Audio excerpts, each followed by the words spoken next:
السلام علیکم ورحمۃ اللہ وبرکاتہ۔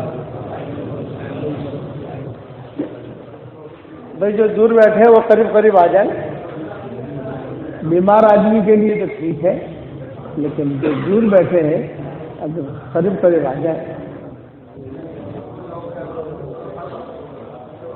بسم اللہ الرحمن الرحیم۔ الحمد للہ نحمده ونستعینه ونستغفره ونؤمن به ونتوکل علیہ ونعوذ باللہ من شرور انفسنا ومن سیئات اعمالنا من يهده الله فلا مضل له ومن يضلله فلا هادي له ونشهد أن لا إله إلا الله وحده لا شريك له ونشهد أن سيدنا ومولانا محمدا عبده ورسوله صلى الله عليه وعلى آله وأصحابه وبارك وسلم تسليما كثيرا كثيرا أما بعد فأعوذ بالله من الشيطان الرجيم بسم الله الرحمن الرحيم يا أيها الذين آمنوا كونوا أنصار الله كما قال عيسى ابن مريم للحواريين من أنصاري إلى الله قال الحواريون نحن أنصار الله فآمنت طائفة من بني إسرائيل وكفرت طائفة فأيدنا الذين آمنوا على عدوهم فأصبحوا ظاهرين وقال الله سبحانه وتعالى يا أيها الذين آمنوا إن تنصروا الله ينصركم ويثبت أقدامكم صدق الله العظيم۔ وقال رسول الله صلى الله عليه وسلم أنا زعيم ببيت في ربد الجنة لمن ترك المراء ولو كان محقا وببيت في وسط الجنة لمن ترك الكذب ولو كان مازحا وببيت في أعلى الجنة لمن حسن خلقه أو كما قال عليه الصلاة والسلام۔ الحديث رواه أبو داود وقال حديث حسن صحيح۔ قابل احترام بھائیوں، دوستوں، بزرگوں، یہ تاجروں کا طبقہ ہے اور تجارت سے ہی دین دنیا میں پھیلا کرتا ہے۔ یہ نہیں ہے کہ خالی علماء سے دین دنیا میں پھیلے گا، یہ بات نہیں۔ تاجر اگر اپنی تجارت حضور صلی اللہ علیہ وسلم کے طریقے کے مطابق کرے اس سے بھی دین پھیلتا ہے، اس میں کوئی شک نہیں۔ ملیشیا میں جو دین اسلام پھیلا وہ دو تاجروں سے پھیلا۔ بڑے تاجر تھے، حجاز سے گئے تھے، انہوں نے خالی اپنا قاعدہ یہ بنا لیا تھا کہ بیچا ہوا مال ہم واپس لیں گے، بس۔ حکومت متاثر ہو گئی، بلکہ وہ اپنا جو اس زمانے میں جو بھی رسید دیتے تھے اس کے نیچے لکھتے تھے کہ کوئی مال آپ لے گئے اور آپ کو رقم کی ضرورت ہے یا کوئی مسئلہ ہو گیا اور وہ معلوم کہ خرابی نہیں کیے، توڑ پھوڑ نہیں کیا آپ نے، ہم واپس لے گئے۔ یہ اس کی وجہ سے پورے ملیشیا میں اسلام داخل ہو گیا اور پوری کالونی جو ہے مسلمان بن گئی۔ تو تاجر بس ایک جملے میں آپ کو سمجھ جاؤ گے، جو تدبیریں اپنی تجارت کی پھیلانے کی آپ سوچتے ہو وہی تدبیریں اپنا دین پھیلانے کی سوچتے۔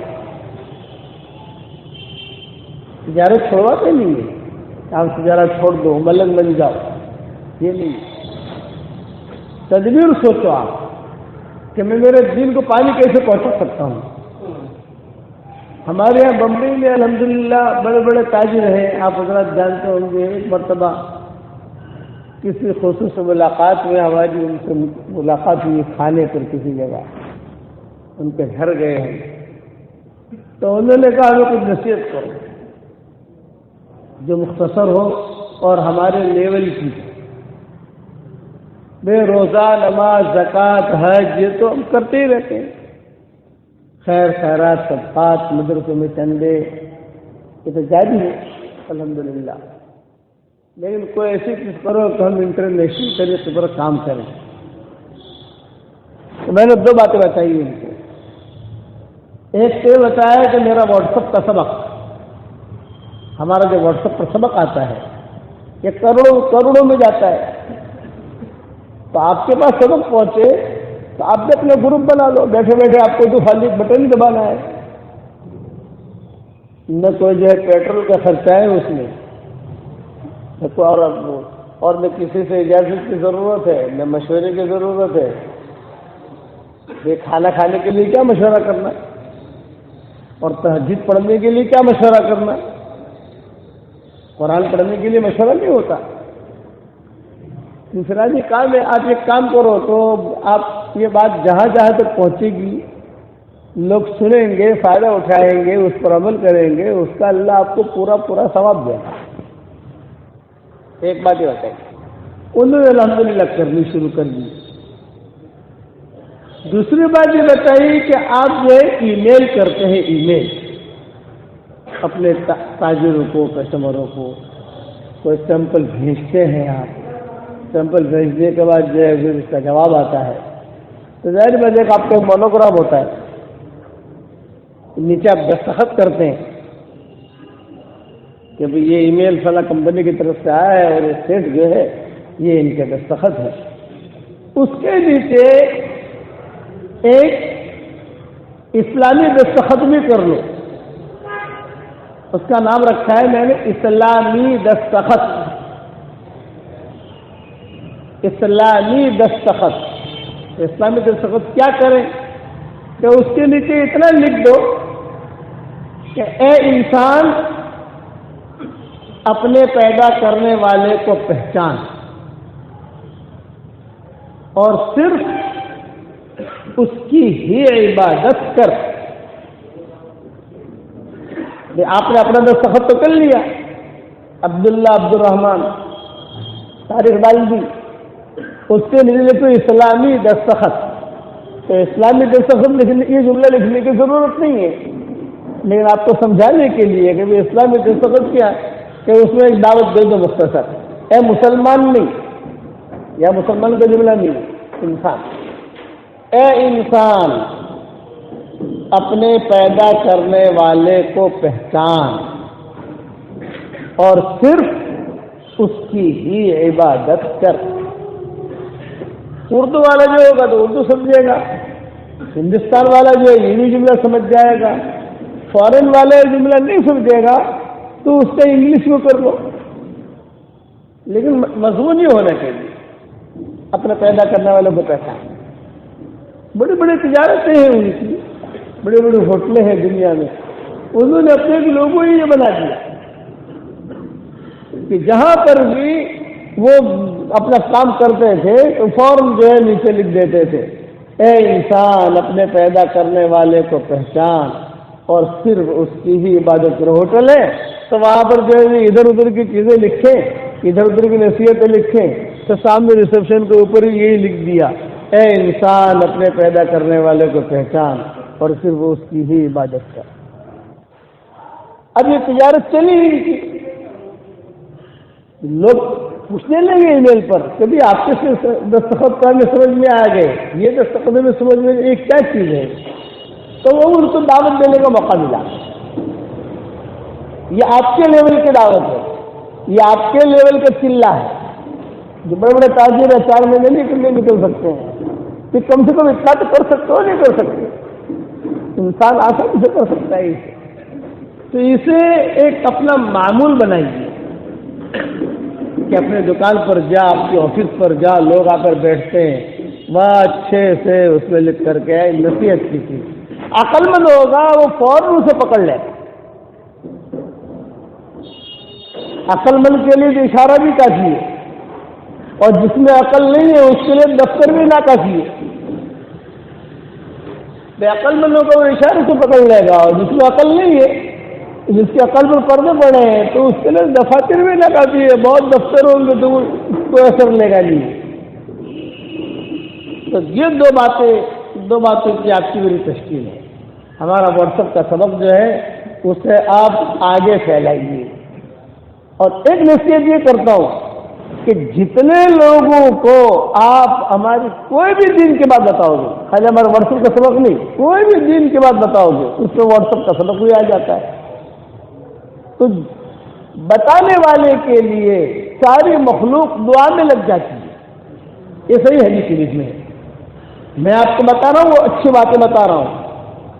ساری مخلوق میرے لیے دعا کر رہی ہے. لَيُصَلُّونَ عَلَى مُعَلِّمِ النَّاسِ الْخَيْرَ. تو ساری مخلوق جو ہے میرے لیے دعا کر رہی ہے. اس وقت میں دعا کر رہی ہے، مجھے یقین ہے. کیوں کہ حضور صلی اللہ علیہ وسلم نے فرمایا. تو دو باتیں کرو گے انشاءاللہ بھائی. اے انسان، اپنے پیدا کرنے والے کو پہچان اور صرف اس کی ہی عبادت کر. تیسری کا ہم بات یہ کہ ہماری زندگی کے پانچ بڑی بڑی چیزیں: ایمانیات، عبادات، اخلاقیات، معاشرت، معاملات. تو دین دنیا میں جو پھیلے گا وہ عبادت سے نہیں پھیلے گا. دین دنیا میں پھیلے گا یہ تو عبادت سے. عبادت ہماری عام طور سے مسجد میں کرتے ہیں. روزہ کہاں رکھتے ہیں؟ روزہ ہمارے پیٹ میں ہوتا ہے. حج کہاں کرتے ہیں؟ ایک خاص جگہ پہ جا کے کرتے ہیں. زکات ہم غریبوں کو دیتے ہیں. تو غیروں کو کیا پتہ چلے گا کہ صاحب یہ اسلام کیا چیز ہے؟ دین جو پھیلتا ہے وہ تین چیزوں سے پھیلتا ہے. ایمانیت کی تقریر سے دین نہیں پھیلتا. مکہ والے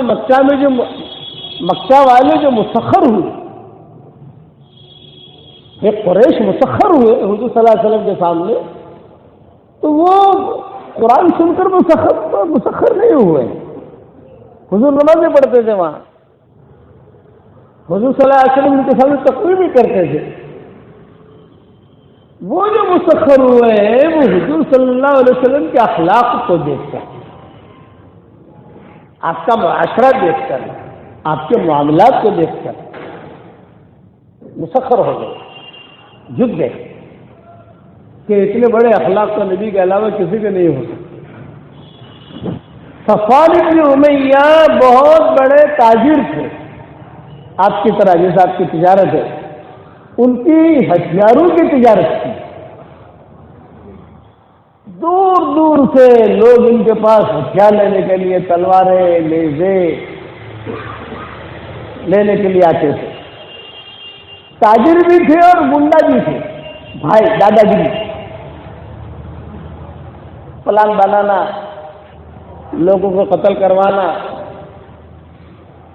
یہ جو صفوان بن امیہ، صفوان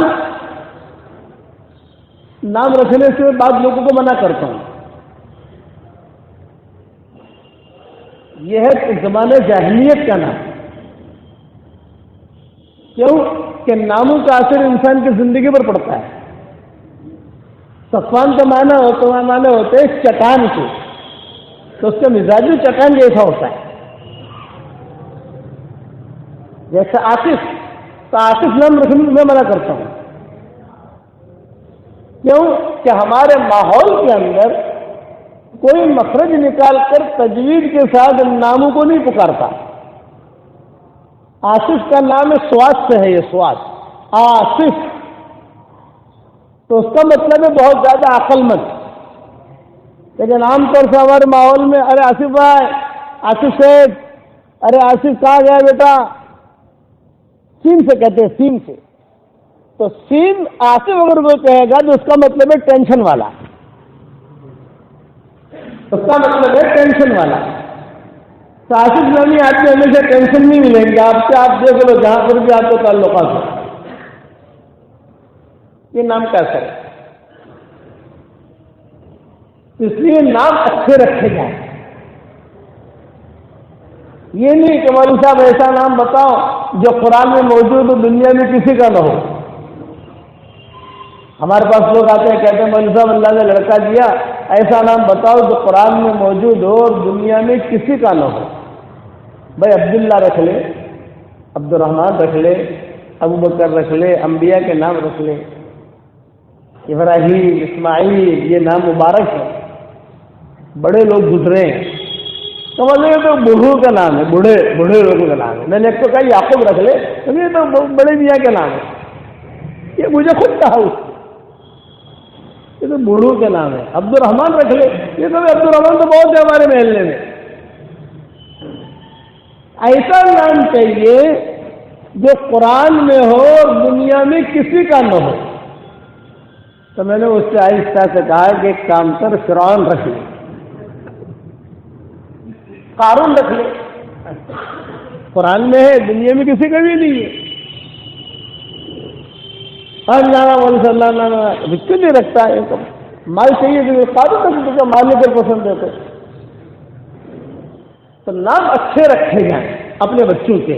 آپ کے یہاں تو علماء ہے ماشاءاللہ، ان سے پوچھ۔ بعض لوگ بعض گھرانوں میں تو ہم نے یہ دیکھا کہ ایک ہی نام رکھتے ہیں، اور اس کے بعد اول، ثانی، ثالث، رابع لگائے جاتے ہیں۔ عبد الرحمن اول، عبد الرحمن ثانی، عبد الرحمن ثالث، عبد الرحمن رابع، عبد الرحمن خامس، یوں نام رکھتے ہیں وہ لوگ، نام ہی کی، لیکن اول، ثانی، ثالث ایسا رکھتے جاتے ہیں۔ عبداللہ کہ عبداللہ اول، عبداللہ اس طرح سے چلتے جاتے ہیں۔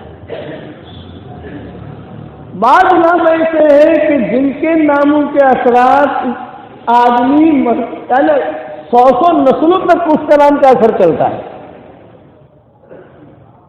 سعید بن مسیب کہا کرتے تھے کہ میرے دادا میرے نانا حضور صلی اللہ علیہ وسلم کے پاس آئے اور انہوں نے آ کر یوں کہا، بیٹھے آ کر حضور کے پاس، تو حضور نے پوچھا وہ تمہارا کیا نام ہے؟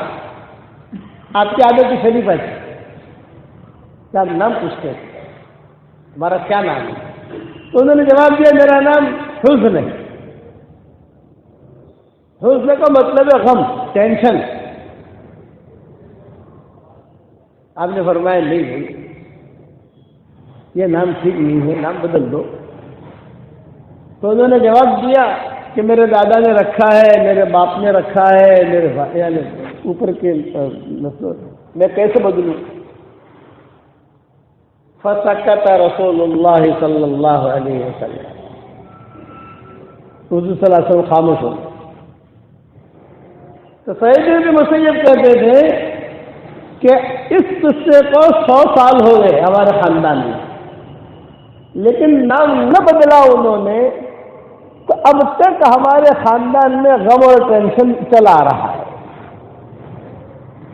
ایک ٹینشن گیا، دوسرا ٹینشن آیا، دوسرا گیا، تیسرا آیا، چوتھا گیا، پانچواں آیا، چل اب تک ہم جو وہ بھگت رہے، دادا نے یا نانا نے نام نہیں بدلا۔ تو سعید بن مسیب خود کہتے تھے کہ مسجد نبوی میں لیٹا ہوا تھا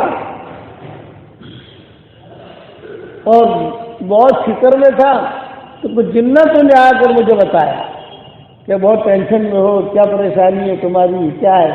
تو میں نے قصہ سنایا کہ جو آج اوپر والوں نے نہیں بدلا تو اب تک میں ٹینشن میں ہوں۔ پھر جنتوں نے مجھے دعا سکھائی، یہ پڑھا کر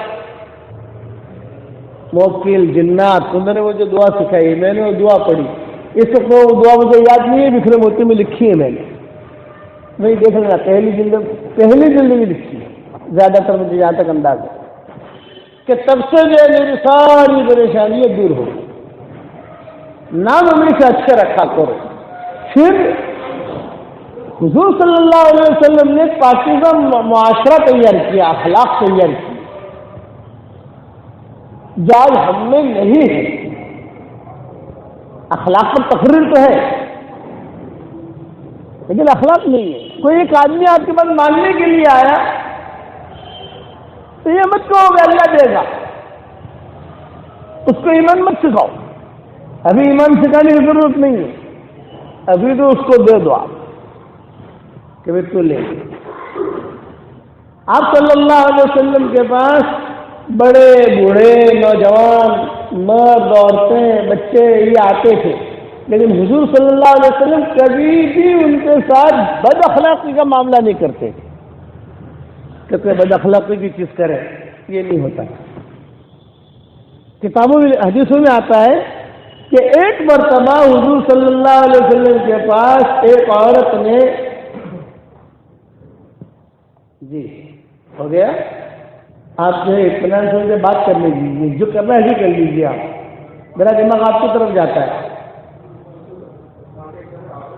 آپ اطمینان سے کر لیجیے جو کرنا ہے، نیچے کر دو، اس کی آواز اگر کافی ہے تو نہیں، اس کی آواز بند یا پھر بس بہت قریب کر لے، تھوڑا سا قریب کر لیں بس۔ ٹھیک ہے چلو۔ ایسی مجلسوں کے اندر شیطان جو ہے یہ حرکتیں کرواتا ہے تاکہ بات دل میں نہ اترے، کوئی یہاں سے کھڑا ہوگا کوئی وہاں سے کھڑا ہوگا۔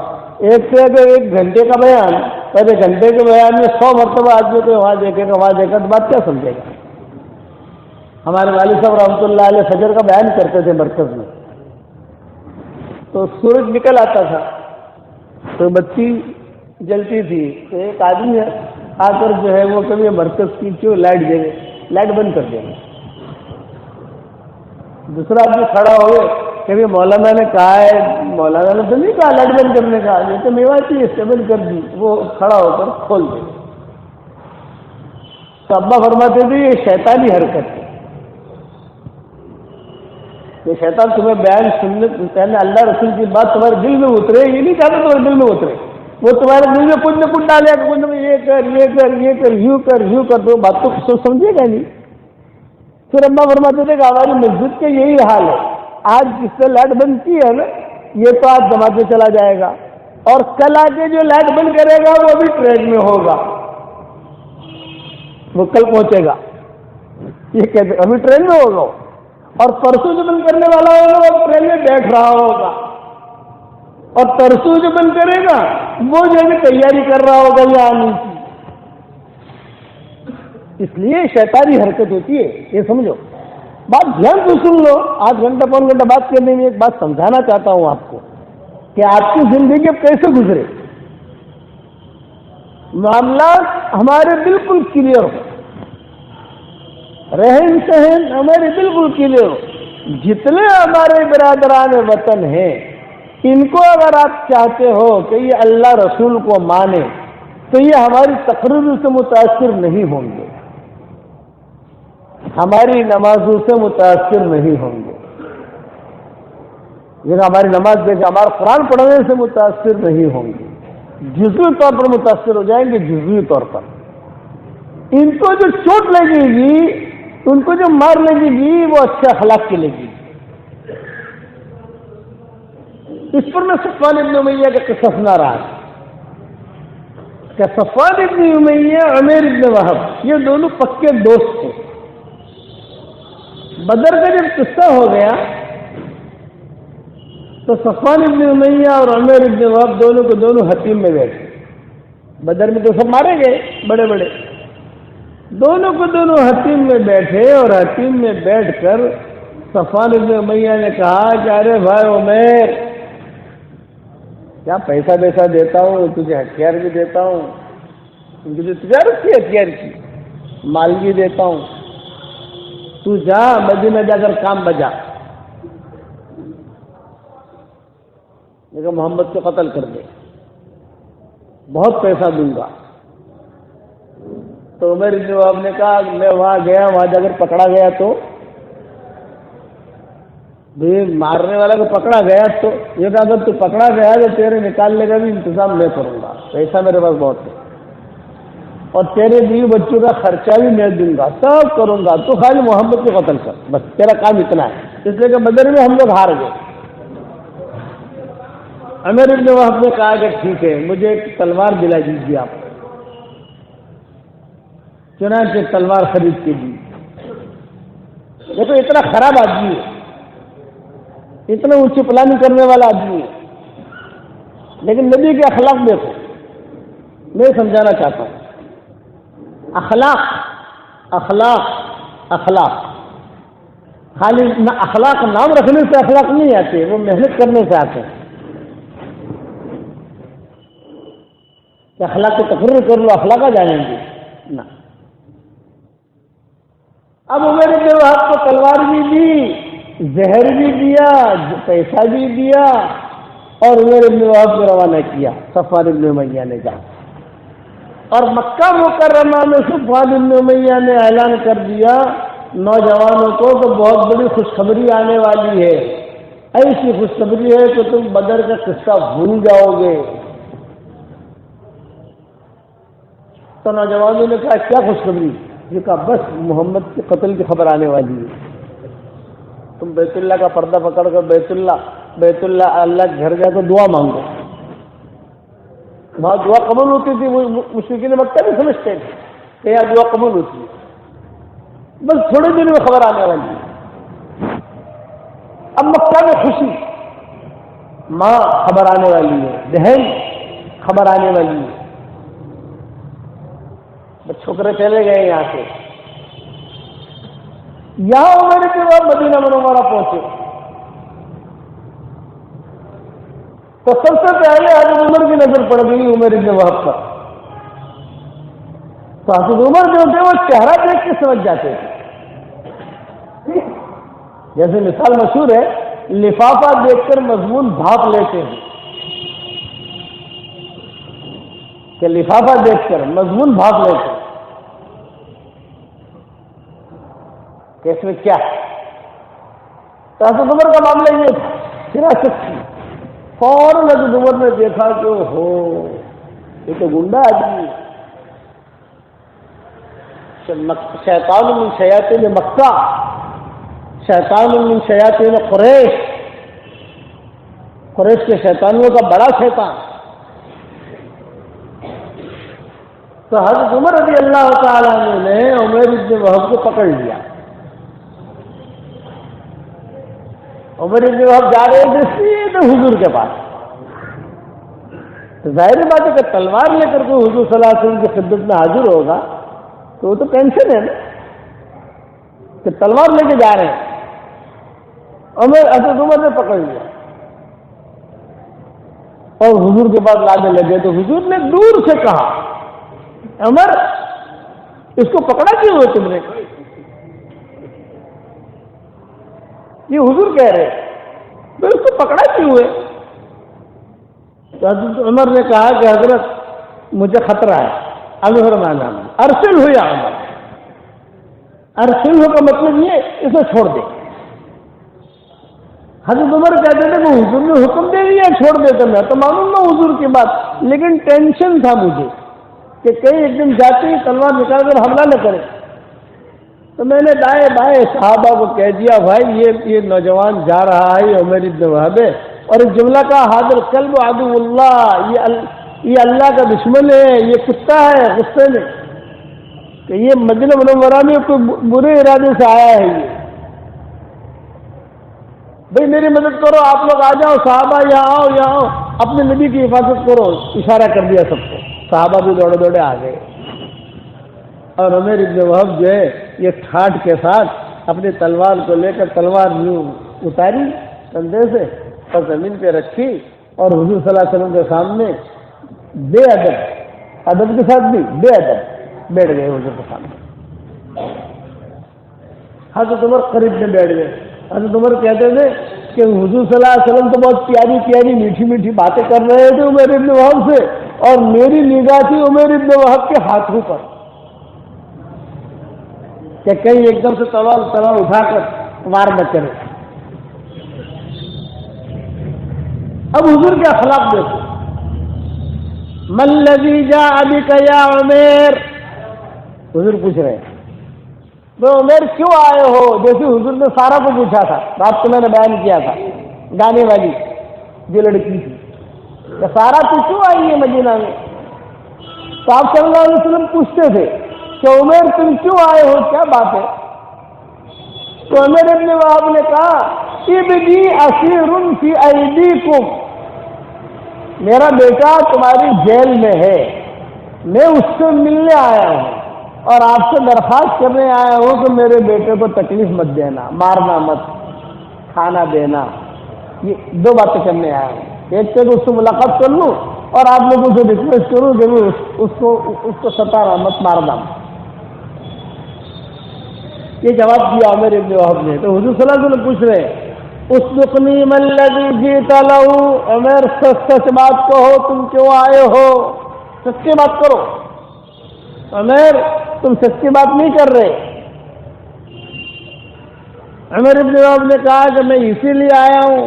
آپ نے فرمایا نہ، بات کچھ اور ہے۔ عمر ابن وہب نے کہا کہ میں بھی اسی لیے آیا ہوں۔ آپ نے فرمایا کہ میں بتاؤں تم کیوں آئے ہو؟ سب صحابہ بیٹھے ہوئے، یہ کہا بتائیے۔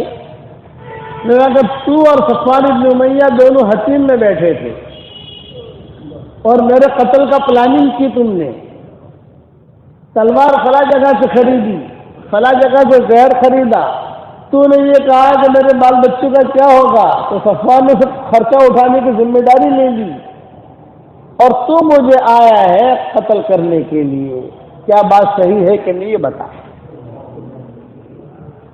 یہ حضور صلی اللہ علیہ وسلم نے کہا عمر ابن وہب کو کہ مجھے وحی آ گئی ہے، مکہ سے تو نکلا اور مدینہ پہنچنے تک فرشتے مجھے خبر دیتے رہے، یہاں تک پہنچے ہیں، یہاں تک پہنچے ہیں، یہاں تک پہنچے ہیں، یہاں تک پہنچے ہیں، یہاں تک پہنچے ہیں، بتاؤ صحیح ہے کہ نہیں؟ تو عمر ابن وہب نے کہا کہ یہ بیٹر جاتی ہے تو صرف میں جانتا ہوں، صفوان جانتے ہیں، ہم دونوں کے علاوہ کوئی جانتے ہی نہیں، آپ کو کس نے خبر دی؟ آپ نے فرمایا مجھے اللہ نے خبر دی۔ بس عمر ابن وہب، اچھا دیکھیے اخلاق، حضور کو معلوم ہے کہ قتل کے نیت سے آ رہا ہے، لیکن حضور صلی اللہ علیہ وسلم نے کسی صحابی کو نہیں کہا قتل کرو اسے، وہاں آسمانوں سے خبر آ گئی ہے، قریب کر رہے، قریب کر رہے، قریب کر رہے۔ پھر حضور صلی اللہ علیہ وسلم نے ایک جملہ کہا کہ تم آئے ہو اپنے بیٹے کو دیکھنے اور سفارش کرنے کہ ہم تمہارے بیٹے کو نہ ماریں، تو اس کو گھبراؤ مت، ہم قیدیوں کے ساتھ اچھا سلوک کرتے ہیں۔ تو عمر ابن وہب کی آنکھیں نیچے ہو گئی، آنکھوں میں آنسو آ گئے اور کہا اشہد ان لا الہ الا اللہ و اشہد انک رسول اللہ۔ یہ اخلاق کی مار ہے۔ اسی جگہ عمر ابن وہب نے اسلام قبول کر لیا، اسی جگہ۔ اب آپ کیا فرما رہے ہیں؟ اب آپ اعلان کر رہے ہیں فقہوا اخاکم فی دینہ واطلقوا اسیرہ، یہ حدیث کے جملے ہیں، فقہوا اخاکم فی دینہ واطلقوا اسیرہ، تمہارے بھائی کو قرآن، علمہ القرآن، فقہوا اخاکم فی دینہ واطلقوا اسیرہ، کہ اسے قرآن سکھاؤ اور اسے دینی مسائل سکھاؤ عمر کو، اور اس کا جو قیدی ہے نا قیدی، اس قیدی کو چھوڑ دو، آزاد کر دو، نکال دو جیل سے۔ اب عمر ابن وہب سے کہا کہ مسئلہ جا، عمر ابن وہب نے کہا کہ نہ حضرت، میں اب یہاں آیا ہوں جانے کے لیے نہیں آیا، اب تو آنے کے لیے آیا ہوں، بس یہی رہوں گا، آپ کی خدمت میں رہوں گا۔ رضی اللہ تعالیٰ میں بن گئی۔ وہاں صفوان بن امیہ وہ انتظار میں ہے، ارے ایک ہفتہ ہو گیا تو خبر نہیں آئی، 2 ہفتے ہو گئے تو خبر نہیں آئی، تو وہ چھوکرے جو تھے مکہ والے اور صفوان بن امیہ کے پیچھے بڑھ گئے، چچا آج کہہ رہے کہ خبر آنے والی ہے، خبر کہاں ہے؟ مہینہ ہو گیا تو خبر نہیں آئی۔ تو صفوان بن امیہ نے کہا کہ صاحب میں تحقیق کرتا ہوں، میں حضور کے اخلاق پر یہ قصہ سنا رہا ہوں. محدثین نے یہ قصہ لکھا ہے حضور کے اخلاق پر. ایک تاجر جو بھی شام سے تجارت کر کے آتے تھے وہ مدینہ سے گزرتے تھے، چاہے مشرق ہو مسلمان ہو کوئی بھی ہو، مدینہ سے ان کو گزرنا پڑتا تھا. ایک قافلہ آیا شام سے مشرقین کا تھا، تو صفوان ابن امیہ نے پوچھا بھائی تم لوگ مدینہ گئے تھے اندر؟ کہاں گئے تھے؟ وہاں عمر ابن وہب کو دیکھا تھا؟ ہاں دیکھا تھا. کیا کر رہا تھا وہ تو حضور کی خدمت کر رہا تھا. تعلیم کے حلقوں میں دیکھا، نماز پڑھتے ہوئے دیکھا. اور تو صفوان ابن امیہ نے کہا کہ ابھی مانو نہ مانو یہ بگڑ گیا، وہاں جا کر ان کا ہو گیا. اب اسی دوران یہ قصہ تو ہو گیا. پھر مکہ مکرمہ فتح ہونے لگا، خبریں چلنے لگی کہ مکہ مکرمہ فتح ہوگا. تو عمیر کے بعد جو تھے یہ حضور صلی اللہ علیہ وسلم کے ساتھ مدینہ سے مکہ کے لیے تو راستے میں دعا کرتے تھے کہ اللہ صفوان ابن امیہ کو تو نے ذریعہ بنایا میری ہدایت کا، اب مجھے ذریعہ بنا صفوان ابن امیہ کی ہدایت کا. یہ اخلاق ہے. مارنا دھارنا یہ نہیں، دیکھوں گا تو نے کیا میں تجھے بتاؤں گا، بیوی سے کوئی اٹھ چک ہو گئی، زمین یا نیچے ملی ہے اوپر مت ملنا، ایسی باتیں نہیں. دعا کر رہے ہیں اے اللہ صفوان ابن امیہ کو تو نے ذریعہ بنایا میری ہدایت کا، مجھے ذریعہ بنا تو صفوان ابن امیہ کی ہدایت کا. اب مکہ مکرمہ میں داخل ہوئے، فاتحانہ قصے تو لمبے ہیں. جب مکہ مکرمہ میں داخل ہوئے تو صفوان ابن امیہ بھاگ گئے کسی جگہ. کیوں؟ کہ ان کو معلوم تھا کہ حضور کو پتہ چل گیا ہے کہ میں نے ساری پلاننگ کی تھی، ہتھیار بھی دیا تھا، تو یہاں پہنچ کر مجھے قتل کا حکم ہوگا. اور بیوی سے کہہ دیا ابھی کہ میں جا رہا ہوں، اب تو دوسری شادی کر لینا، اب زندہ نہیں آؤں گا، یہ تیرے پیسے یہ تیرا گھر، اب تو اپنی زندگی گزار لینا. یہ کہہ کر صفوان ابن امیہ روانہ ہو گیا اپنے غلام کو لے. یہاں جب مکہ مکرمہ فتح ہوا تو عمیر ابن وہب آئے حضور صلی اللہ علیہ وسلم کے پاس. حضرت ایک درخواست لے کر آیا ہوں. آپ بیٹھے ہوئے تھے، ایک معروضہ لے کر آیا ہوں، درخواست. آپ نے فرمایا بولو. یہ کہا کہ وہ صفوان ابن امیہ ہے نا جس نے مجھے پیسے دیے تھے آپ کو قتل کرنے کے لیے، وہ یہاں سے بھاگ گیا. اگر مجھے آپ اجازت دیں تو میں اس کو لے آؤں، اس کی تشکیل کروں، اس کو سمجھاؤں. آپ نے فرمایا ٹھیک ہے، اہلاً و سہلاً. ہم دلوں میں بغض نہیں رکھتے کہ اس نے میرے ساتھ کیا وہ اس کا کام تھا، لیکن یہ کہ بھی اسلام کو لانے کے لیے وہ آتا ہے، اہلاً و سہلاً. مکہ مکرمہ فتح ہو چکا ہے، وہ آ جائے. تو عمیر ابن وہب سیدھے گئے صفوان ابن امیہ کے گھر. بھابھی اچھے چھوکرے تھے، یہ سیٹ ہوتا ہے، اور کچھ چھوکرے ہوتے ہیں جو شوٹنگ بوٹنگ کرنے والے ہوتے ہیں. سب تو صفوان ابن امیہ سیٹ، عمیر ابن وہب چھوکرا. سب گھر والے جانتے تھے کہ شوٹر ہے، یہ مارنے والا ہے، قتل کرنے والا ہے. تو صفوان ابن امیہ کی بیوی بھی پہچانتی تھی عمیر ابن وہب کو. تو عمیر ابن وہب نے کہا بھابھی میں آیا ہوں، مکہ مکرمہ فتح ہو گیا ہے، اب مجھے تو صفوان کہاں ملے گا یہ بتا دو تاکہ میں جا کر جو ہے اس کو اسلام کی دعوت دوں. تو صفوان ابن امیہ کی بیوی جو ہے وہ رونے لگی. یوں کہا کہ وہ تو مرنے کے لیے گیا ہے، مر جائے گا، مجھے کہہ دیا ہے دوسری شادی کر لینا، پیسہ دے کر چلا گیا، اب واپس آئے گا نہیں، اس کو ڈھونڈنا بھی بیکار ہے. یہ بیوی کہہ رہی.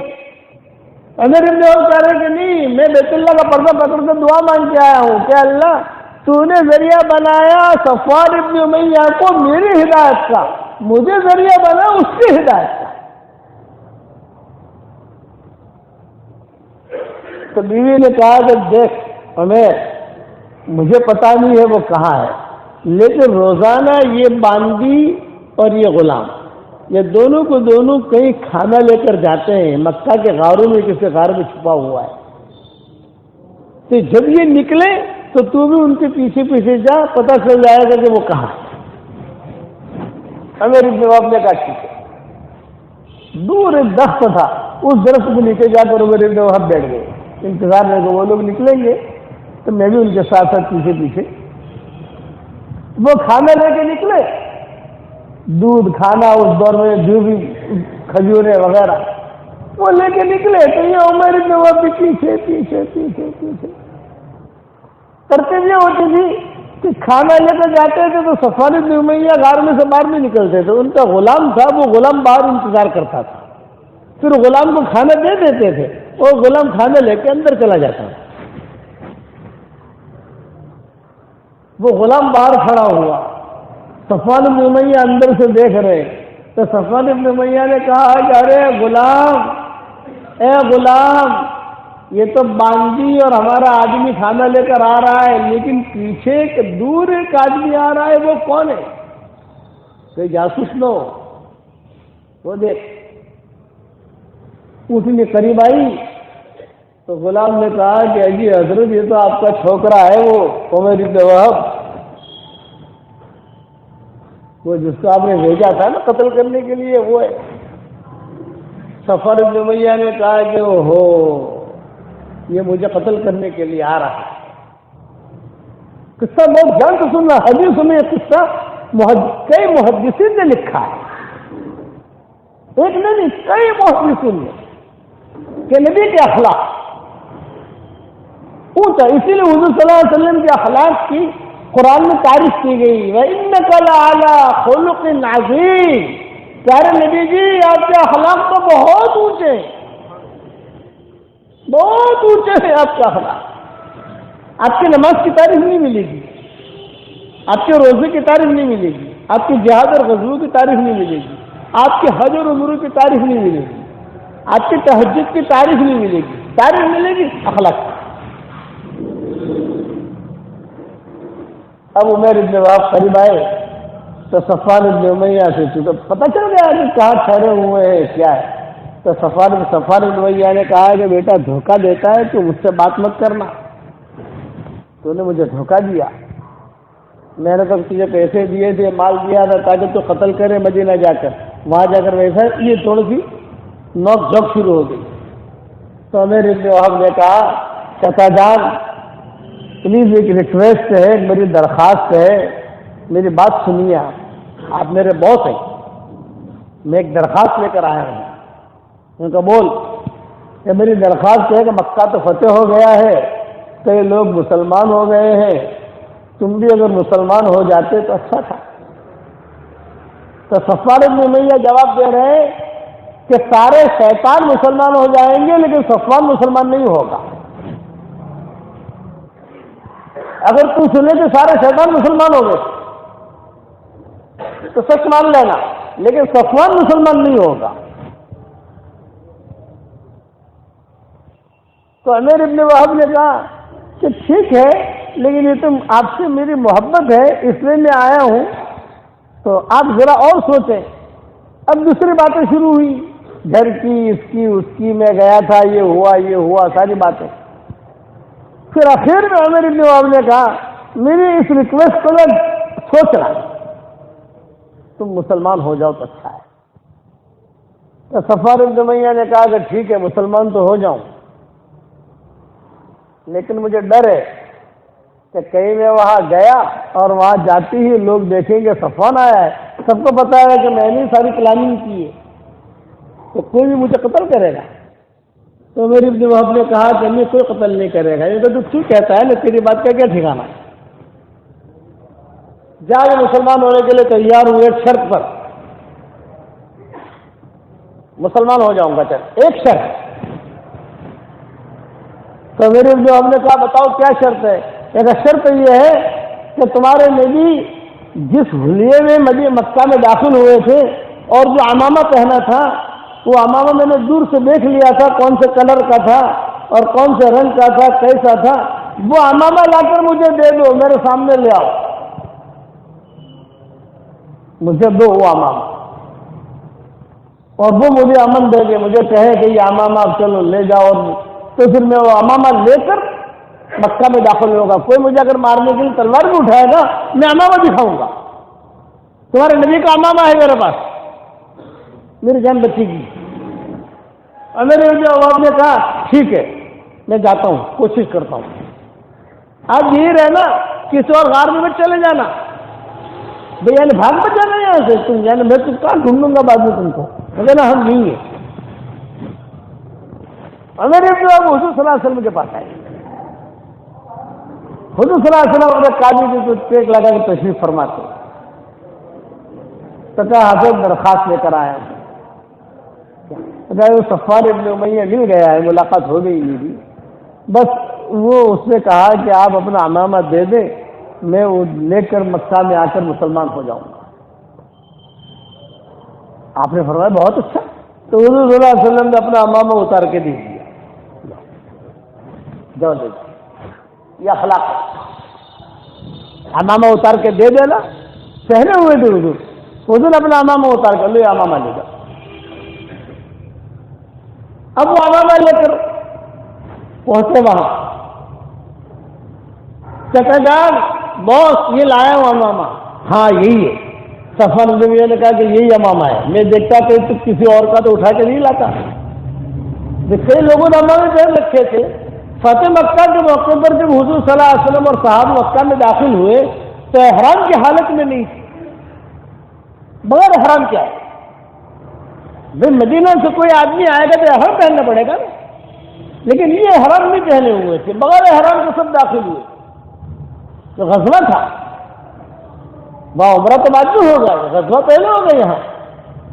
پھر جب 3 دن ہو گئے، غزوہ ہو گیا، مکہ فتح ہو گیا، تو پھر آپ نے اعلان کر دیا بھائی دیکھو میں احرام پہن کر نہیں آیا تھا، کوئی صحابی بھی احرام پہن کر نہیں آیا تھا، اب آج سے میں اعلان کرتا ہوں کہ آج سے لے کر قیامت تک یہ حرم رہے گا، کوئی بھی آئے گا دور سے اسے احرام پہن کر آنا پڑے گا۔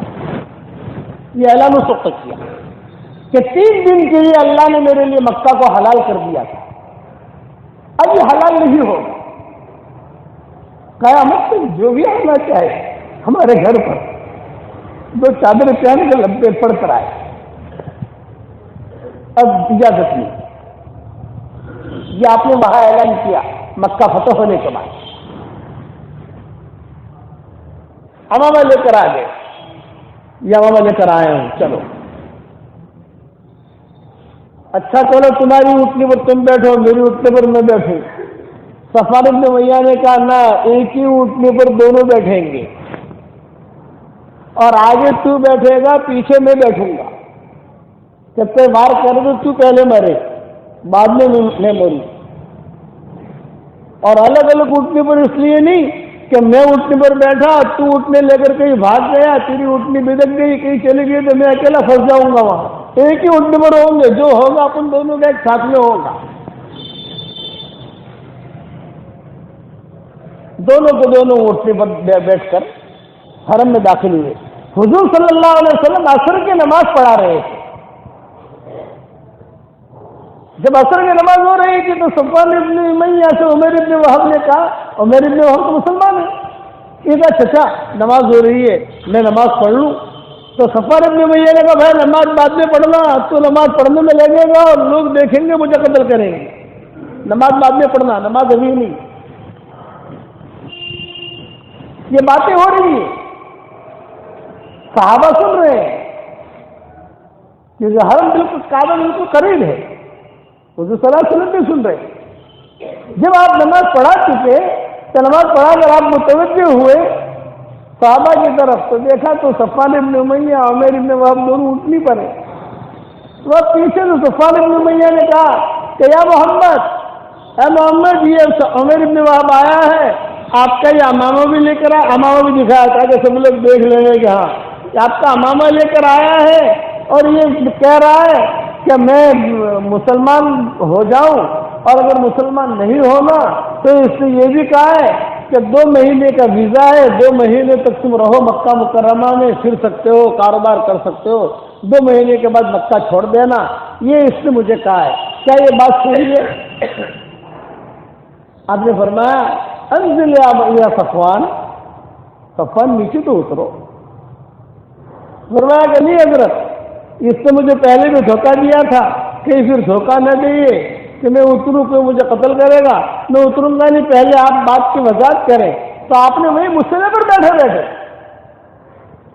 کہ عمر 2 مہینے کا ویزا کہہ رہا ہے، میں تجھے 4 مہینے کا ویزا دیتا ہوں، 4 مہینے، 4 مہینے تو مکہ میں رہے، کوئی تجھے مارے گا نہیں، اگر مسلمان نہیں ہو نا تو 4 مہینہ بغیر اسلام کو تم رہو۔ بہت اچھا ہے، آ گئے سامنے، بیٹھ گئے۔ آپ نے فرمایا کہ کیسے آنا ہوا؟ یوں کہا کہ بس میں تو بھاگ گیا تھا، یا تو سمندر میں ڈوب کے مر جاؤں گا، پہاڑوں پر سے گر کے مر جاؤں گا، آگ میں جلا دوں گا، مسلمان نہیں بنوں گا، لیکن یہ کہ ابھی آپ نے 4 مہینے کی اجازت دی ہے تو میں 4 مہینے تک آپ لوگوں کو دیکھوں گا، کیسے ہیں آپ لوگ۔ حضرت عمر کی آنکھوں میں پانی آ رہا، ارے اتنا سارا کر لیا، اتنی دادا گیری کر لی، اتنا ابھی بھی دیکھوں گا، یہ کہہ رہا ہے صفوان بن امیہ، ابھی بھی کہہ رہا ہے دیکھوں گا۔ مجھے فرمایا کہ میری آنکھوں سے مت دیکھو، کوئی آئے خوشی سے آئے، ہم بھی تبلیغ کے کام میں کہتے ہیں نکلنا ہے خوشی سے نکلو، تبلیغ میں نکلنا ہے خوشی سے نکلو، کوئی اصرار نہیں، کوئی زبردستی نہیں، کہ بہت خوشی سے۔ اب صفوان بن امیہ نے کہا ٹھیک ہو، تو سارے مجمع میں اعلان ہو گیا کہ صفوان بن امیہ کو امن دے دیا ہے 4 مہینے تک کا۔ صفوان بن امیہ گھر پر گئے تو یہ عمر بن وہب بھی چونکہ پرانے تعلقات تو تھی، گھر پر گئے، بیوی صفوان بن امیہ کی مسلمان ہو چکی تھی۔ اب صفوان بن امیہ مشرک،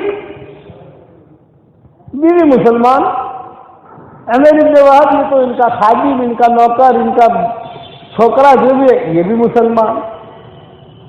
تو کتابوں میں لکھا ہے عمر بن وہب نے وہاں جاتے ہی کہا بھابھی میں بھی مسلمان ہو گیا ہوں، تم بھی مسلمان ہو گئی ہو، اور یہ صفوان بن امیہ سیٹ جو ہے بہت ابھی تک مسلمان نہیں ہوئے ہیں، کہہ رہے میں سوچوں گا سوچوں گا سوچوں گا، تو ذرا تھوڑا ان کو سمجھاؤ کہ اب جو ہے سوچنے کا ٹائم نہیں ہے، ٹائم نکل گیا، اب 4 مہینے کے بعد مکہ چھوڑنا ہی پڑے گا۔ صفوان بن امیہ نے کہا زیادہ بول مت، ہماری جواب سے زیادہ بول مت۔ اتنے میں حضور صلی اللہ علیہ وسلم کا پیغام آیا، اور پیغام کیا آیا کہ حضور صلی اللہ علیہ وسلم کو مکہ مکرمہ فتح کرنے کے بعد حضور کو جانا تو ہمیں، تو وہاں حضور کے پاس زرہیں نہیں تھی، زرہ ہوتی ہے نا لڑنے کے لیے، وہ نہیں تھی، تو حضور صلی اللہ علیہ وسلم نے صفوان بن امیہ کو بلایا۔ صفوان بن امیہ دوڑ گئے، یہ کہا صفوان میں نے تجھے اس لیے بلایا ہے کہ ہمارا سفر ہے حنین کا، ہمیں حنین جانا ہے، تو 100 درہم کی ضرورت ہے مجھے، کہ تمہاری تجارت ہے لیکن پیسے ہمارے پاس نہیں ہیں، عاریت کے طور پر میں لے رہا ہوں۔ تو صفوان بن امیہ نے کہا کہ عاریت کے طور پر لے رہے ہو لیکن زیرہ کا خراب ہو گئی، ٹوٹ گئی، ڈیمیج ہو گیا، اس کا کیا؟ تو آپ نے فرمایا کہ جب ہمارا حنین کا قصہ ہو جائے گا تو اس کے بعد یہ 100 درہم میں آپ کو واپس کروں گا، اور بالکل صحیح سالم واپس کروں گا، اور اگر جو ہے کسی قسم کا کوئی خرابی آئی تو اس کے بدلے میں نئی زرہ خرید کر دوں گا۔ عاریتاً رادۃً، یہ جملہ کہا، عاریتاً رادۃً، عاریت میں لے رہا ہوں، واپس لوٹانے کے لیے لے رہا ہوں، یعنی یہ کہ میری حکومت آ گئی تو میں اپنے جیب میں ڈال دوں گا، یہ نہیں، یہ مشرک ہے، سارے مکہ مکرمہ ہمارے قبضے میں آ چکا ہے، فتح ہو گیا، لیکن حضور صلی اللہ علیہ وسلم یہ اخلاق بتا رہے ہیں عاریتاً رادۃً۔ صفوان بن امیہ کہتے ہیں کہ میری آنکھوں میں آنسو آ گئے، یہ کتنا اونچا آدمی ہے، حالانکہ ماں جھاڑ کے لے سکتا ہے۔ سوچے 1000 جنہیں لے سکتا ہے، دے دو، نہیں دے رہے تو مکہ چھوڑو. کہہ رہے کہ نہیں عاریۃ رات دیتا میں تجھے واپس کروں گا. صفوان بن امیہ نے فوراً غلاموں کو آرڈر دیا 100 جنہیں دے دو. بھی نہیں، مالدار آدمی تھا. پھر حضور کے پاس آ کر بیٹھے، یہ کہا کہ حضرت آپ حنین جا رہے ہو تو میں بھی حنین آؤں. مشرک ہے، ہمارے جماعت میں مشرک تو نہیں چلتے بھائی، ہمارے قافلوں میں بے ایمان تو نہیں چلتے، تو مقابلہ تو ان کے ساتھ ہی رہا ہمیشہ. اگر آپ مجھے یعنی اجازت دو تو میں بھی حنین چلوں آپ کے ساتھ. آپ نے فرمایا ہاں ہاں چلو ہمارے ساتھ. پھر آگے جا کے واپس آئے، حضرت وہ 2-3 چھوکرے اور ہیں، اگر آپ کہو تو ان کو بھی لے لوں ساتھ میں. آپ نے فرمایا ہاں ہاں لے لو. پھر آگے بڑھ کے کہا کہ ابھی 5-6 چھوکرے اور ہیں، اگر آپ کہو تو لے لو. ہاں ان کو بھی لے لو. تقریباً 9 یا 10 مشرکین جو بڑے بڑے تھے، چودھری، جنہیں شیطان من شیاطین قریش، شیطان من شیاطین مکہ کہا جاتا تھا، وہ حضور صلی اللہ علیہ وسلم کے ساتھ حنین میں ساتھ ہو گئے. دھیان سے سننا، ان کے لیے خیمہ لگتا تھا بالکل الگ. جیسے مشرکین خیمے لگتے تھے تو مسلمانوں کے خیمے اس طرف، ان کا خیمہ اس طرف. کھانا جو پکتا تھا تو مسلمان کھانا پکا کر ان کو دیتے تھے، لوگ ہمارے ساتھ کھانا کھانا، یہ کھانا آپ لوگوں کے لیے.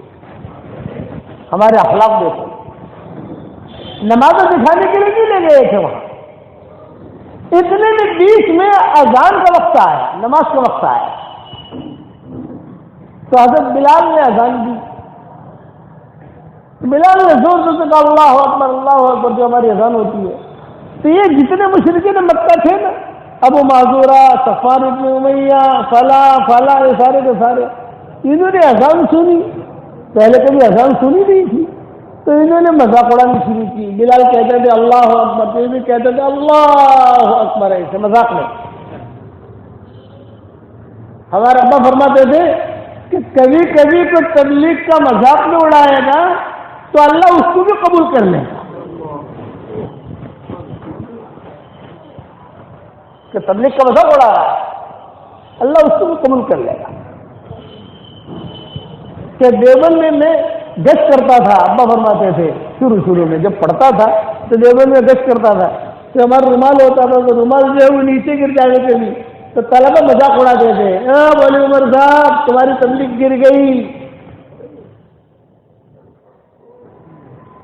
کہ مولوی عمر صاحب پالم پوری تیری تبلیغ گر گئی، دیکھ نیچے. تبلیغ کو کوئی جانتا نہیں تھا.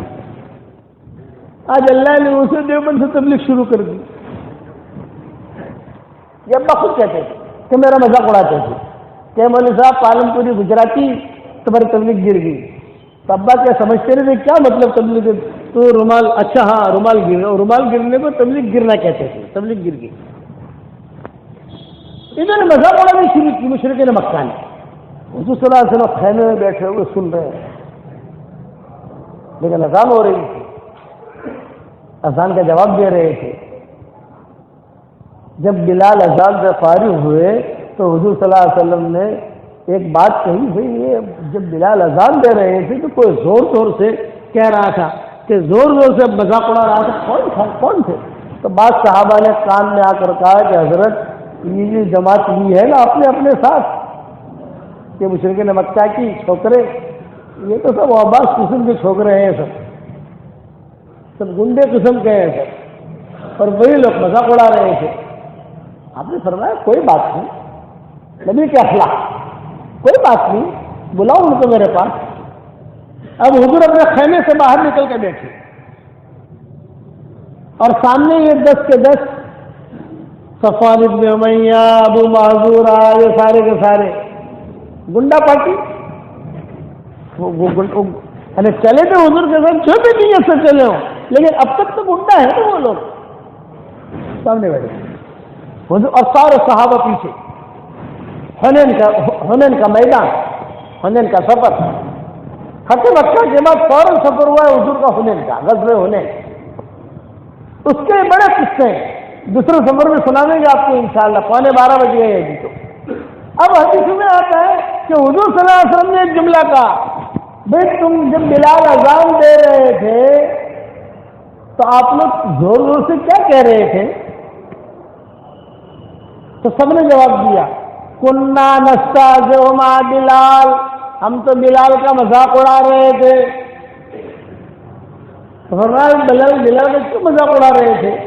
کیونکہ بلال ہمارا غلام تھا مکہ میں اور آج نبی کا مؤذن بن گیا، تو بلال کو تو ہم مارتے تھے اور آج نبی کا مؤذن بن گیا۔ آپ جواب کیا دے رہے ہیں؟ اچھا ٹھیک ہے، ایک آدمی کی آواز بہت اونچی تھی، وہ ذرا زور زور سے کہتا تھا اللہ اکبر اللہ اکبر، وہ کون تھا؟ فَأَشَارُوا إِلَىٰ أَبِي مَحْذُورَةَ، ان سب نے ابو محذورہ کی طرف اشارہ کیا، تو یہ تھا، یہ چھوکرا تھا، یہ آپ نے ابو محذورہ سے کہا کہ اُذْنُ مِنِّي قَرِيبًا۔ اب ابو محذورہ جو ہے وہ تھرانے لگے کہ مجھے قریب کریں گے، وہاں اشارہ کریں گے، کوئی مجھے قتل کرے گا۔ اُذْنُ مِنِّي قَرِيبًا، فدانا قریب ہوئے، اُذْنُ مِنِّي فدانا قریبًا قریبًا قریبًا، تو آہستہ آہستہ، جیسے کسی بچے کی بتائی کرنی ہو تو آہستہ آہستہ، گھبراتے گھبراتے۔ آپ نے فرمایا گھبراؤ مت، تم قریب آؤ قریب آؤ قریب آؤ، یہاں تک کہ ابو محذورہ کے گھٹنوں سے حضور کا گھٹنا مل گیا، تو مشرک ہے۔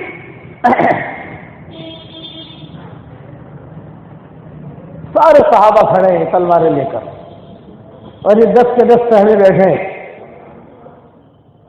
حضور نے فرمایا قل مثل ما یقول بلال، بلال جیسا کہہ رہے تھے ویسا کہو۔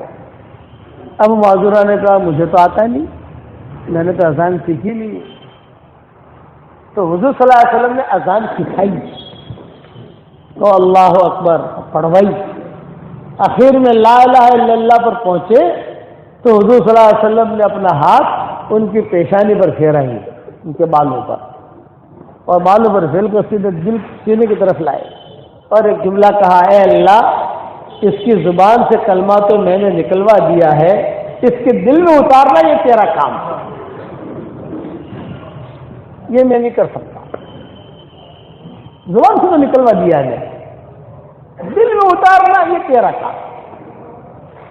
بس اتنا جملہ جو ابو محذورہ نے سنا تو وہ تو ہچکیاں مار کے رونے لگے، ہچکیاں مار کے، اور ایک دم سے کھڑے ہو گئے اور کہنے لگے اشہد ان لا الہ الا اللہ واشہد انک رسول اللہ،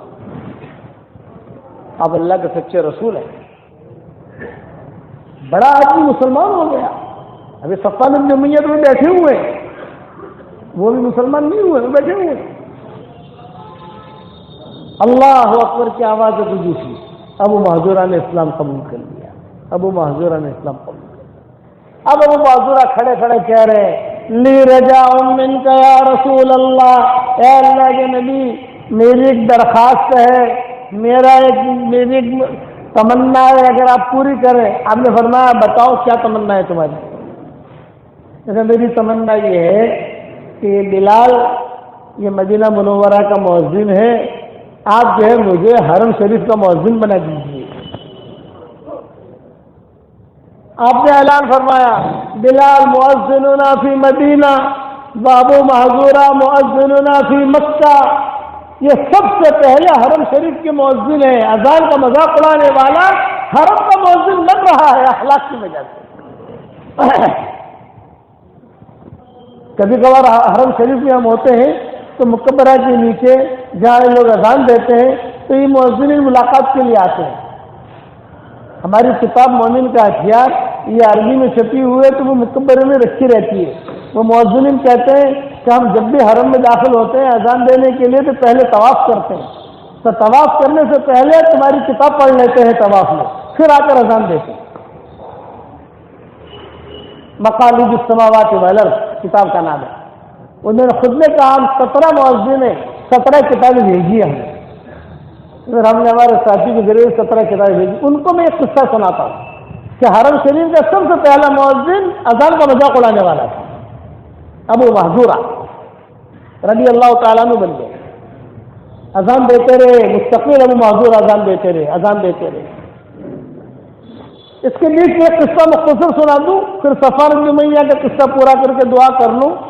یہ ابو محذورہ مستقل اذان دیتے تھے، حضور نے مؤذن بنا دیا ان کو، بس تم مؤذن ہو ہمارے.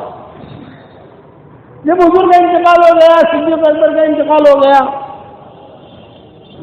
یہ اذان دیتے تھے. تو ایک مرتبہ کئی لڑکوں نے گھیر لیا ابو محذورہ کو. چچا جان، آپ کے بعد ان کی زلفیں بہت لمبی لمبی تھی، بال کٹاتے نہیں تھے. جدھر آپ مکہ میں رہتے ہیں، آپ حج عمرہ نہیں کرتے. یہ کہا الحمدللہ عمرہ بھی کرتا ہوں، حج بھی کرتا ہوں.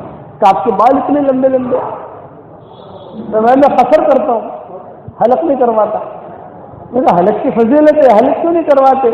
تو وہ معذورہ جو ہے حج اسود کے بعد بیٹھے ہوئے رونے لگے کہ تجان کیوں رو رہے؟ یہ بھائی یہ تو راز کی بات ہے، میں حلق کیوں نہیں کرواتا. راز ہے، راز کیسے بتاؤں تمہیں؟ یہ کہا نہیں بتانا پڑے گا کیا راز ہے. تو ابو معذورہ نے روتے ہوئے کہا کہ اے نوجوان قریبا، ایک نوجوان کو قریب کیا اور قریب کر کے یہ کہا یہاں سنگ. تو اس نے سنگا، بہت عجیب خوشبو تھی. خوشبو آ رہی ہے؟ تو کہا آ رہی ہے.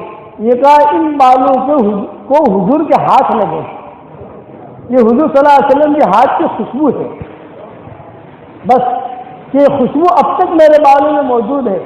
میری تمنا ہے کہ میں ان بالوں کو نہ کٹاؤں، مروں انہیں بالوں کے ساتھ قبر میں جاؤں. اللہ پوچھے گا کیا لایا؟ میں اتنا کہوں گا تیرے نبی کے ہاتھ لگے ہوئے بال لے کر آیا ہوں، اور میرے پاس کچھ نہیں، تیرے نبی نے ہاتھ لگایا. یہ حضور صلی اللہ علیہ وسلم کے ہاتھ کی برکت تھی. ابو معذورہ کا ابو معذورہ کے مسلمان ہوئے. اب صفوان بن امیہ جن کا قصہ چل رہا تھا، تو روایتوں میں آتا ہے کہ حنین فتح ہو گیا تو صفوان بن امیہ ایک وادی جنگل میں کھڑے کھڑے دیکھ رہے تھے.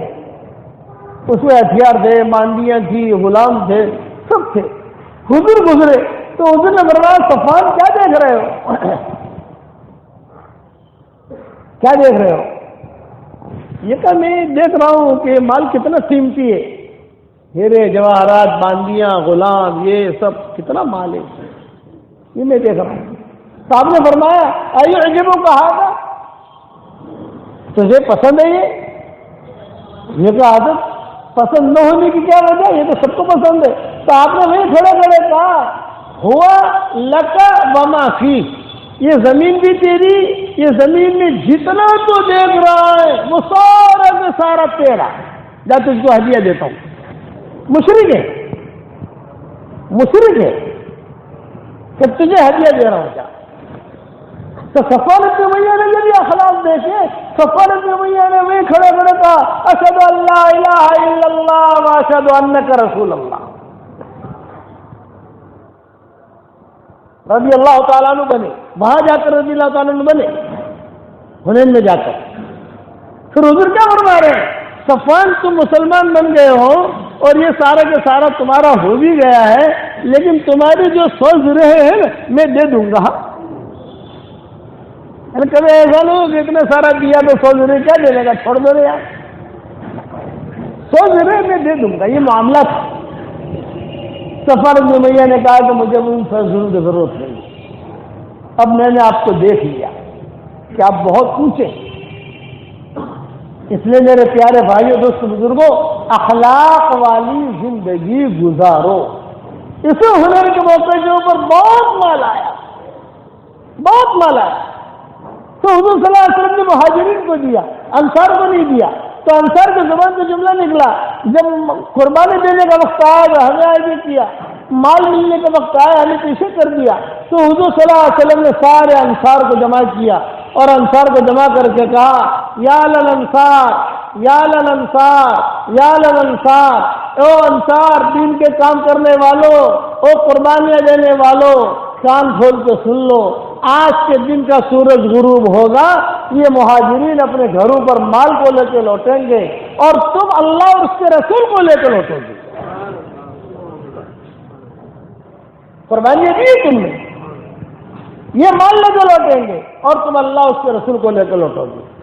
آج تم نے کہا اب میرے دنیا سے جانے کے بعد بھی تم پر حالات آئیں گے، کبھی کسی سے مت مانگنا، برداشت کر لینا، دسترخوان پوچھیں گے تمہارا کوئی بھاؤ نہیں پوچھے گا، کاریں آئیں گی تمہارا کوئی بھاؤ نہیں پوچھے گا، قربانی تم نے دی ہے، جو بھی ہوگا یہ کہ ہدیہ ہدایہ آئیں گے تمہارا کوئی بھاؤ نہیں پوچھے گا، لوگ کپڑے دوسروں کو دیں گے تمہیں کوئی نہیں دے گا، تم دین کے خاطر قربانیاں دیتے رہنا، چلتے رہنا، لڑائی فتنوں میں مبتلا مت ہونا، حشر کے میدان میں آ کر مجھے خالی یاد دلا دینا، میں اللہ کی قسم کھا کے کہتا ہوں حشر کے میدان میں تم اللہ سے جو مانگو گے میں تم کو دلوا دوں گا۔ یہ وعدہ کیا، حنین میں وعدہ کیا حضور نے۔ پھر کہا لو سلک الناس وادیا وسلک الانصار وادیا لسلکت وادی الانصار، مہاجرین ایک وادی پر چلیں گے، انصار ایک وادی پر چلیں گے، میں انصار کی وادی کو اختیار کروں گا۔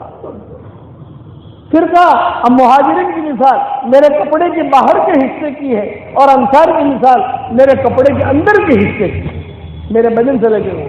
پھر کہا میرا جینا بھی تم میں، میرا مرنا بھی تم میں، میری قبر بھی تم میں، کہ میری موت مکہ میں نہیں آئے گی، میری قبر مکہ میں نہیں بنے گی، میں وہی انصار کے پاس ہی رہوں گا اور وہی زندگی گزاروں گا اور وہی میری موت آئے گی۔ یہ آپ نے حنین میں اعلان کیا کہ میری قبر مدینہ میں بنے گی۔ بداخلاق نہیں تھی، ایسے آدمی کے ساتھ ہی اس کو بلکہ ہدیہ دیا لوگ پسند ہے۔ اس لیے آپ حضرات تاجر ہیں، تجارت ہے، غیروں کے ساتھ اخلاق برتو، اپنوں کے ساتھ بھی اخلاق برتو۔ حنین میں بڑے بڑے قصے ہوئے، ایک قصہ کی اگر بات ختم کرو، باندیاں تقسیم ہوئی، ایک صحابی آئے حضور کے پاس اور آ کر کہا کہ حضرت ایک لڑکی میرے حصے میں آئی ہے، میں نے اس کو کام بتایا یہ کر یہ کر یہ کر، تو اس نے مجھے کہا مجھ پر زبردستی نہ کر، میں تمہارے نبی کی رضائی بہن ہوں، تمہارے نبی نے اور میں نے دونوں نے ساتھ دودھ کیا ہے۔ آپ نے فرمایا بلاؤ، بلایا تو کہا تم میری رضائی بہن ہو؟ تو اس لڑکی نے کہا میں آپ کی رضائی بہن ہوں، میرا نام شیما ہے۔ آپ نے فرمایا تم میری رضائی بہن ہو، دلیل کیا ہے؟ کوئی بھی لڑکی کہہ سکتی ہے میں تمہارے نبی کی رضائی بہن ہوں، کوئی بھی عورت کہہ سکتی ہے، تمہارے پاس دلیل کیا؟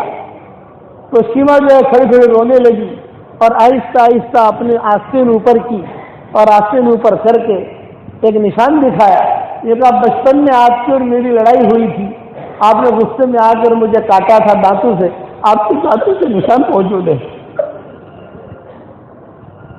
آپ کے دانتوں کے نشان موجود ہیں۔ حضور نے وہ نشان دیکھے، حضور بہت روئے۔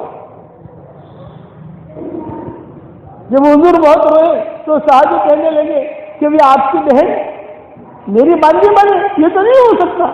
صحابی نے فوراً آزاد کر دیا۔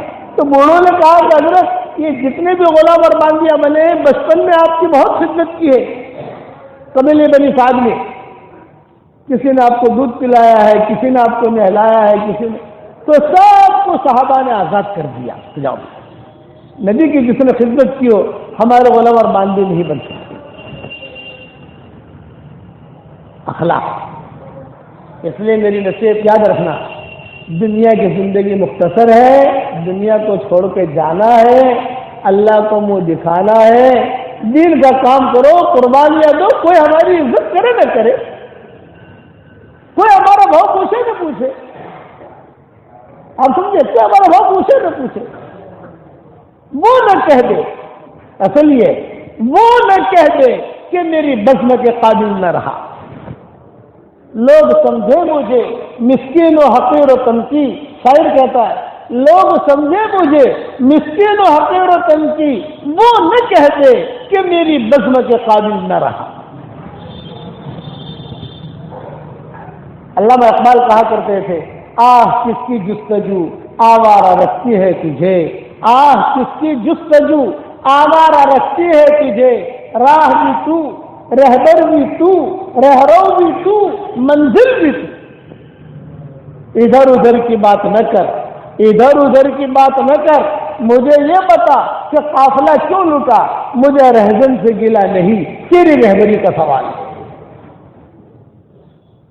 زمانہ بڑے غور سے سن رہا تھا، ہم ہی سو گئے داستاں کہتے کہتے۔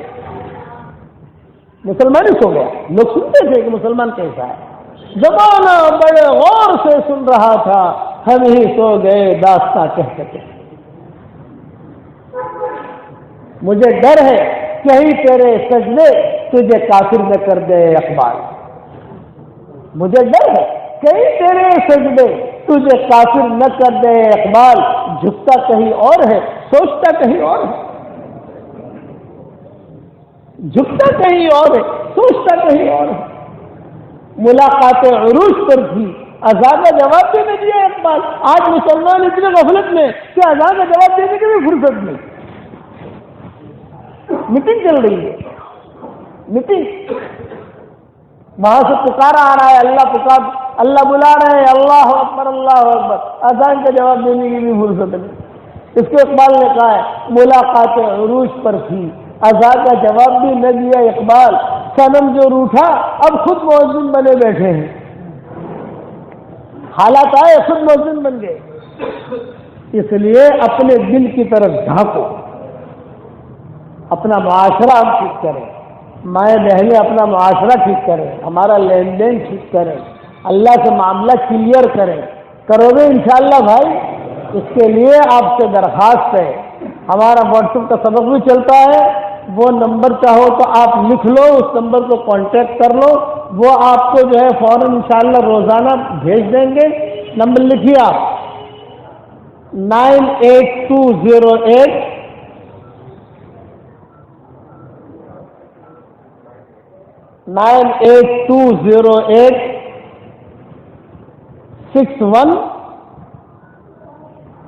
693۔ عبدالعزیز میرا جنات ہے، یہ میرا جنات ہے لیکن انسانی جنات ہے، اس کا نام عبدالعزیز ہے۔ خالی یہ کہنا بے مولانا کے جنات ہو آپ تو کہے گا مولانا کے جنات ہوں، آپ کو روزانہ سبق بھیجے گا انشاءاللہ۔ پھر آپ اپنا گروپ بنا دیجیے، آگے بھیجیے، ثواب ملے گا، کرو گے انشاءاللہ۔ اور وہ جملہ یہ ڈائریکٹ آپ کو سبق آئے گا، ڈائریکٹ کنویں سے، یہ سمجھ لو سب سے پہلے میرا سبق اس کے بعد جاتا ہے، تو فوراً جو ہے ساری دنیا میں 18 کروڑ آدمی سن رہے ہیں انشاءاللہ دنیا اس وقت میں، آپ بھی شریک ہو جاؤ اس میں، اور آگے بھیجو لوگوں کو، جو اللہ رسول کی بات تھوڑی تھوڑی اللہ رسول کی بات جو ہے وہ سن لیں گے، لوگوں کو فائدہ ہوگا۔ دوسری بات کہ آپ کو جو ای میل کرو وہاں نیچے لکھ دو اسلامی دستخط، اے انسان اپنے پیدا کرنے والے کو پہچان اور صرف اس کی ہی عبادت کر۔ یہ جو ہے بالکل ٹو دا پوائنٹ اس کے دل میں لگے گا، سمجھدار آدمی ہوگا دل میں لگے گی یہ بات، کہے گا کہ کسی نے مجھے دعوت دی ہے، یہ دعوت ہو جائے گی، اس کو کرو گے انشاءاللہ بھائی۔